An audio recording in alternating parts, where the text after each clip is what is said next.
इस लड़के का नाम इज़ुमी मियामुरा है। यह बहुत सीधा-सादा, शांत-सा लड़का है। किसी से ज़्यादा बातचीत नहीं, बस अपने में मगन। पर उसकी ज़िंदगी का रुख तब पलट जाता है जब उसी क्लास की एक सुंदरी को पता चलता है कि वो स्कूल के बाहर कितना ज़्यादा हैंडसम लगता है। इस सब की शुरुआत होती है कातागिरी सीनियर हाई स्कूल से, जहाँ एक क्लास में टीचर बच्चों को समझा रहा था कि ये उनके स्कूल की आखिरी गर्मियाँ हैं, तो उन्हें इसे अच्छे से एन्जॉय करना चाहिए।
कुछ लड़कियां स्कूल के बाद घूमने के बारे में बात कर रही थी। ये लड़की यूकी अपने दोस्त क्योको होरी को बताती है कि आज फिर एक लड़के ने उसका नंबर मांगा था। क्योको उसे नंबर देने से साफ मना कर देती है, क्योंकि अगर उसमें दम होता तो वो खुद आकर उससे नंबर मांगता। क्योको जाने के लिए अपनी चेयर से उठती है और उसका फ़ोन नीचे गिर जाता है और स्लिप होते हुए सीधा इज़ुमी के पास आ जाता है। वो उसे फ़ोन उठाकर दे देता है। जब इज़ुमी क्लास से निकलता है तो सब आसपास में बात करते हैं कि मियूमुरा कितना अजीब लड़का है। शायद वो डाकू भी हो सकता है। किसी को पता नहीं था कि उसके उन लंबों घने बालों के पीछे उसकी असलियत क्या है। फिर क्योको घर निकल जाती है, पर बाकी पॉपुलर लड़कियां की तरह क्यों स्कूल के बाद अपने दोस्तों के साथ नहीं घूमती। वो घर का कामकाज करती है और अपने प्यारे से छोटे भाई छोटा का अच्छे से ध्यान रखती है। उस दिन शाम को जब उसका छोटा भाई छोटा घर आता है तो वो देखती है कि उसके नाक से खून बह रहा है।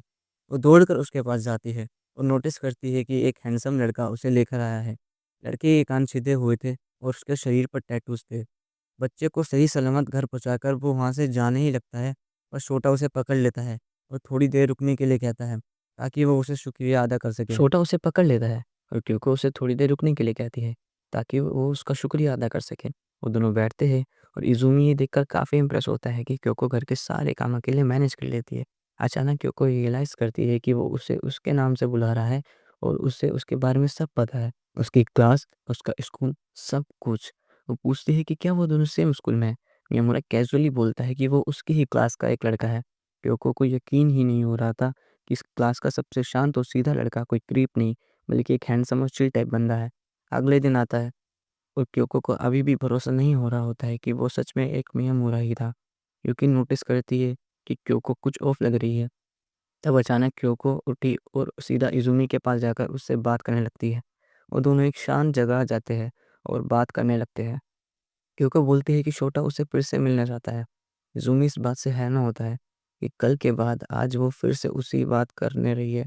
क्योंकि कहती है कि हाँ, थोड़ा awkward ज़रूर है, पर बात ना करने का भी कोई रीज़न नहीं था। वो कहती है कि स्कूल के बाहर इज़ूमी बिल्कुल अलग लग रहा था। कल के बाद आज वो फिर उसी से बात कर रही थी। क्योंकि कहती है कि हाँ, थोड़ा awkward ज़रूर है, पर बात ना करने का भी कोई रीज़न नहीं था। वो कहती है कि स्कूल के बाहर इज़ूमी बिल्कुल अलग लग रहा था। उसे ये भी पता है कि क्योंकि बाहर तो बिल्कुल स्कूल जैसी रहती है। इज़ूमी स्माइल करता है और थोड़ा शर्मा जाता है, क्योंकि पहली बार कोई उससे इतनी कैज़ुअली बात कर रहा होता है। क्योंकि कहती है कि इसमें कोई बड़ी बात नहीं है। वो उसे सजेस्ट करेगी कि अपने बाल वैसे ही रखे करे जैसे उसने कल रखे थे। पर मियामुरा तुरंत मना कर देता है, क्योंकि अगर वो बाल बांध कर आएगा तो उसकी पियर्सिंग दिखने लगेगी। कुछ दिन बाद मियामुरा रोज़ स्कूल के बाद क्योको के घर जाने लगता है। धीरे-धीरे क्योको को मियामुरा के बारे में काफ़ी कुछ पता चल जाता है। उसे मांगा पसंद है, पर वो बिल्कुल ओटाकू टाइप का नहीं है। उसकी फैमिली की एक बेकरी है। उसने अपनी पहली पियर्सिंग मिडल स्कूल में करवाई थी और चश्मा पहनने के बाद वो उतना स्मार्ट नहीं लगता। एक कम से कम उसे ऐसा लगता है। एक दिन जब इज़ुमी क्योको के घर आया होता है, तब क्योको सुपरमार्केट का पैम्पलेट देख रही होती है और नोटिस करती है कि अंडों पर सेल सिर्फ़ कल तक ही रहेगी। इज़ुमी बताता है कि डील सिर्फ़ 4 बजे तक रहेगी। क्योंकि को पूरा भरोसा होता है कि वो टाइम पर पहुँच जाएगी, लेकिन उसकी किस्मत के कुछ और ही प्लान्स होते हैं। तो स्कूल के बाद उसे स्टूडेंट काउंसिल मीटिंग के लिए रोक लिया जाता है। वो इतनी अच्छी डील छोड़ना नहीं चाहती थी, इसलिए वो तुरंत मियामुरा को मैसेज करती है कि तुम अंडे ले आना। इज़ूमी निकल पड़ता है और जब उसे पता चलता है कि सिर्फ 20 मिनट बचे हैं, तो वो दौड़ पड़ता है। रास्ते में कपड़े बदलता है, स्कूल के पीछे वाली बाउंड्री से कूद जाता है और सीधे यूकी के सामने आ जाता है। यूकी उसे रोकने की कोशिश करती है, पर किसी तरह इज़ूमी अंडे खरीद लेता है। अंडे खरीदने के लिए उसे आंटियों से लड़ना पड़ता है, जो एक्सपीरियंस दोबारा कभी नहीं चाहता। लेकिन क्योंकि सच में काफ़ी खुश होती है और उसके एफर्ट्स के लिए उसे अप्रिशिएट करती है। इज़ुमी कैजुअली बताता है कि बाउंड्री से कूदते वक्त यूकी मिल गई थी, तो वो चाहता था कि बस उसे पहचान ना ले। पता नहीं क्यों ये बात क्योंको के सीधा दिल पर लगती है। वो नहीं चाहती थी कि कोई और मियामुरा के उस साइड को देखे। वह तेज़ बोल देती है और उठ कर किचन में चली आती है। इज़ुमी समझ जाता है कि और कहता है कि वो भी नहीं चाहता कि कोई और क्योंको के उस साइड को देखे, जो घर का काम करती है, खाना बनाती है और छोटी-छोटी बातों पर गुस्सा हो जाती है, क्योंकि क्योंको अपने दिल की बात इतनी सीधी तरह से हैंडल नहीं कर पाती। और जब इज़ुमी बिना सोचे सीधा बोल देता है, तो वो और ज़्यादा शर्मा जाती है। अगला दिन जिम क्लास का होता है, इसमें सबको स्विमिंग करनी होती है। इज़ुमी पहले ही घबराया होता है कि अब सब उसकी पियर्सिंग और टैटूज़ देख लेंगे। वो अपनी शर्ट उठाकर क्योको को अपने टैटूज़ दिखा देता है। क्योको बिल्कुल स्पीचलेस हो जाती है। उसे समझ नहीं आ रहा होता है कि ये इज़ूमी बिल्कुल बेवकूफ़ है या फिर बहुत ही ज़्यादा हिम्मत वाला है। अगला दिन क्लास में यूकी और तोरू नोटिस करते हैं कि इज़ूमी और क्योको एक दूसरे के काफ़ी क्लोज आ गए हैं। तोरू इवेंचुअली इज़ूमी से पूछता है कि क्या वो क्योको को डेट कर रहा है? इज़ूमी तुरंत मना कर देता है। तोरू कहता है कि वो दोनों कितने अलग-अलग हैं और इज़ूमी भी इस बात से एग्री करता है।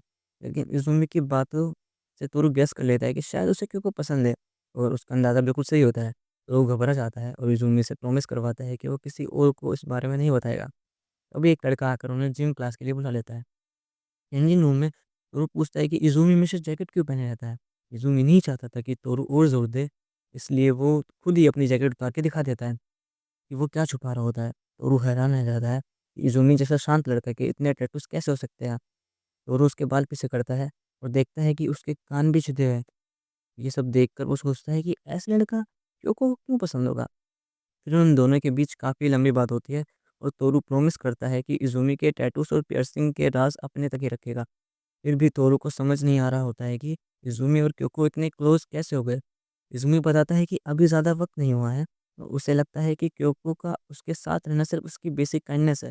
ये सुनकर तोरू पूछता है कि अगर ऐसा है तो क्या वो क्योको को प्रपोज़ कर सकता है? ज़ुमी शांत तरीके से बोलता है कि इसमें उसकी परमिशन ज़रूरत नहीं है। इसकी वजह से यूकी को अकेले सफाई करनी पड़ती है और वो काफ़ी गुस्सा हो जाती है।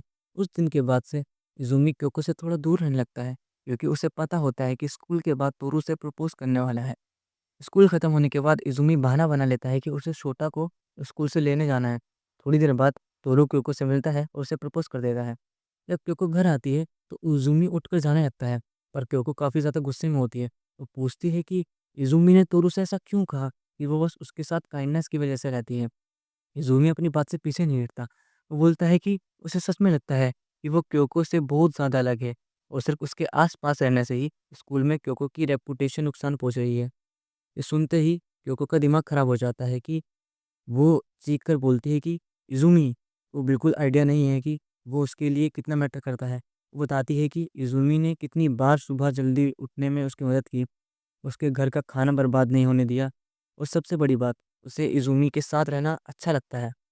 रही बात तोरू की, तो वो उसे प्रपोज़ल को रिजेक्ट कर चुकी होती है। दिन बाद क्योको इज़ुमी के साथ सब्जियाँ खरीदने जाती है। वो दोनों थोड़ी ज़्यादा ही पास लग रहे होते हैं। रास्ते में क्योको एक एनिमे का पोस्टर देखती है और उसका थीम सॉन्ग गुनगुनाने लगती है। इज़ुमी नोटिस करता है और कहता है कि उसे नहीं पता था कि क्योको इतना अच्छा गा सकती है। क्योको शर्मा जाती है और अपना चेहरा घुमाते हुए कहती है कि ऐसा कुछ नहीं है। इज़ुमी पीछे नहीं हटता, क्योंकि वो पहले भी काफ़ी बार उसे थप्पड़ खा चुका होता है। क्योको बताती है कि असल में श्रोता हमेशा वो गाना सुनता रहता है, इसलिए उसे याद है।